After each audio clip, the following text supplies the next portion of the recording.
يا نبي لك شفاعة وهدى مطلبي يا نبي أنت المرتجى يوم الذهاب إفضالنا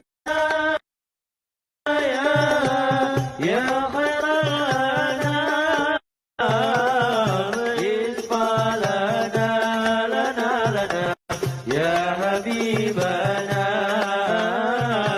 لك شفاعة يا رسول الله بك يا حبيب أنت للخلق يا طبيب. Hadirin ma'asyiral muslimin wal muslimat yang dirahmati Allah Subhanahu wa taala. Ihsan ini sebagaimana dinyatakan oleh Allah Subhanahu wa taala dalam hadis Nabi kita Muhammad SAW, innallaha katabal ihsan ala kulli syai'. Allah telah mewajibkan kita ini dalam beramal, berbuat segala sesuatu itu harus dengan ihsan, dilandasi dengan ihsan. Nabi mencontohkan, kalau kamu harus membunuh binatang misalnya. Idza qataltum fa ahsinul qitlah. Kalau membunuh binatang, bunuhlah dengan cara yang baik. Jangan disiksa binatang itu. Dibiarkan lalu mati, nggak boleh. Kalau kita harus terpaksa membunuh binatang yang jahat, ya, yang bisa melukai kita, ya bunuh langsung, tidak perlu pakai acara penyiksaan. Ya, insya ada semut rangrang, semut merah, ya nggak usah dimacem-macemin, ya, tinggal pites aja. Kalau ada anjing ganggu, ya, mau menerkam kita, ya nggak usah dimacem-macemin, ya bunuh aja. Ya, ada kalajengking mau iseng, ya, mau mencelakakan kita, ya bunuh langsung, nggak pakai dimutilasi. Wah, ya, dimutilasi, dendam dia, ya, nggak boleh. Ahsinul qitlah. Kemudian kalau kita menyembelih binatang pun, wa idza dzabhtum fahsinul dzibha, nyembelih hewan kurban dengan sembelihan cara menyembelih yang ihsan. Pisau yang tajam, senjata yang tajam, tidak boleh membuat dia kesakitan. Diulang-ulang gitu ya, nggak boleh. Ya. Ihsan ini melandasi seluruh amal setiap muslim. Ya masalah dirahmati Allah. Bahkan mujahadah, walladzina jahadu fina lanahdiyannahum subulana wa innallaha lama'al muhsinin. Mujahadah kita beribadah kepada Allah, kita berzikir kepada Allah, kita berbuat baik kepada sama manusia, kita berbuat baik kepada sama makhluk. Syarat diterima amal kita ini adalah ihsan. Wa innallaha lama'al muhsinin. Infak juga harus kita lakukan dengan ihsan. Wanfiqu fi sabilillah wa la tulqu bi aydikum ila tahlukah wa ahsinu. Kenapa di situ perintah infak kok dikaitkan dengan jangan kamu ceburkan dirimu kepada jurang kebinasaan? Karena banyak orang ketika dibutuhkan, agama ini butuh dana, perjuangan, dakwah ini butuh, memerlukan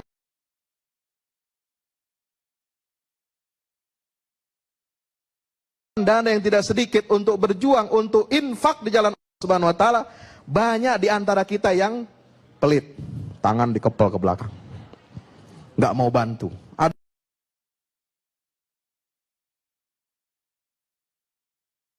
Ada muslim tertindas, dizalimi, di Rohingya, di Palestina sebagainya, kita nggak memberikan kepedulian kita.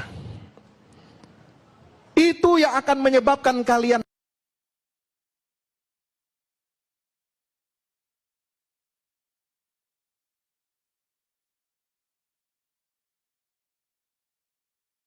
hancur binasa. Itu dikaitkan oleh Allah dengan perintah untuk berinfak. Insya Allah. Kalau kita nggak mau berinfak,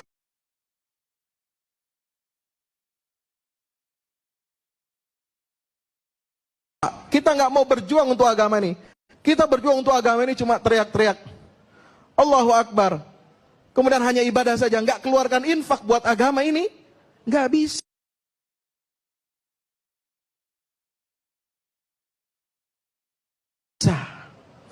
Kalau kita tidak berinfak, maka Allah katakan wala tulqu biaidikum ilat tahlukah.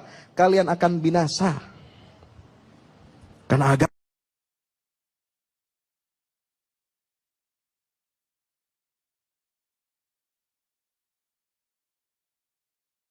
agama ini butuh pengorbanan, perjuangan, membangun fasilitas, membangun sarana, memberikan fasilitas untuk anak yatim, untuk orang miskin, untuk janda, untuk macam-macam. Semua butuh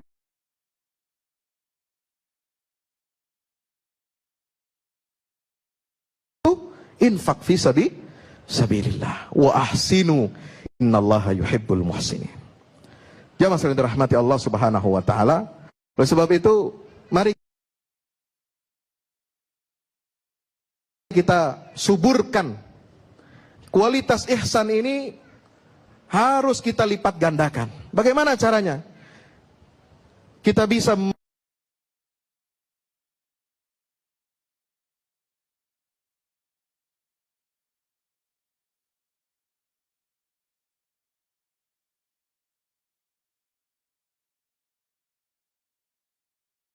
menyuburkan nilai-nilai ihsan di dalam diri kita, di dalam ibadah kita, di dalam muamalah kita, di dalam infak kita, di dalam bakti kita kepada orang tua,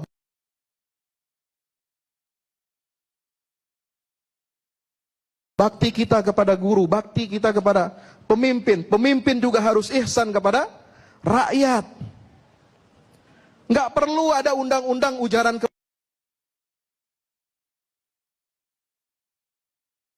kebencian. Kalau pemimpin itu benar, pemimpin itu adil, pemimpin itu menjalankan aturan syariat Allah Subhanahu wa ta'ala. Karena antara rakyat dan pemimpin itu akan terjalin apa? Silaturahim, silatul ukhuwah, ada kepercayaan yang tinggi sehingga rakyat pun enggan untuk mengeluarkan kata-kata kotor kepada pemimpinnya. Betul? Ihsan antara rakyat kepada pemimpin, ya, semuanya ini dilandasi dengan ihsan, saudara-saudara. Maka itu bagaimana cara kita menyuburkan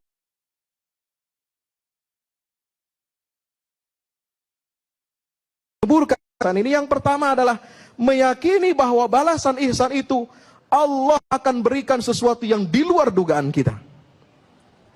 A'udzubillahi minasyaitonirrajim. Bismillah. Bismillahirrahmanirrahim. Dalam surat Yunus Allah berfirman, lilladzina ahsanul husna wa ziyadah.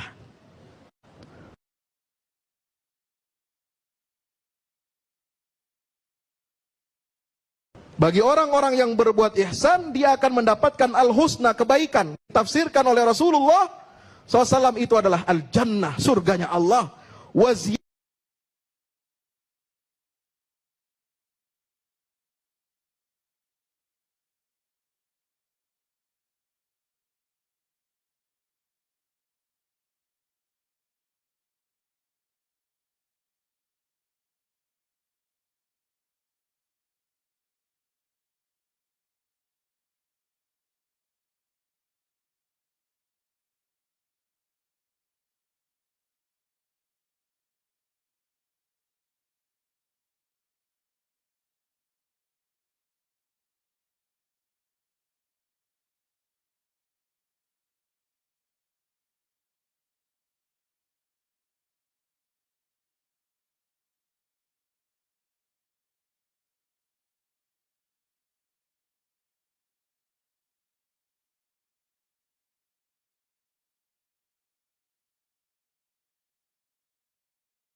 Insya Allah. Terima kasih.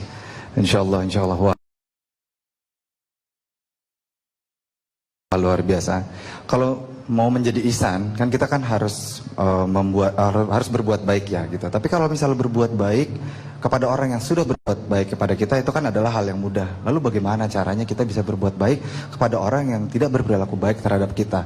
Mungkin kuncinya kita harus belajar agar, dan ini yang paling penting, bahwa pastikan setiap saat yakini diri kita bahwa Allah selalu mengawasi kita. Baik pemirsa, kami akan segera kembali. Buat pemirsa yang ingin bertanya, silakan mention ke Instagram di damai_tv1 dengan hashtag membangun ihsan. Kami akan bahas semua pertanyaan Anda setelah jeda pariwara berikut ini. Jangan kemana-mana, kami akan segera kembali.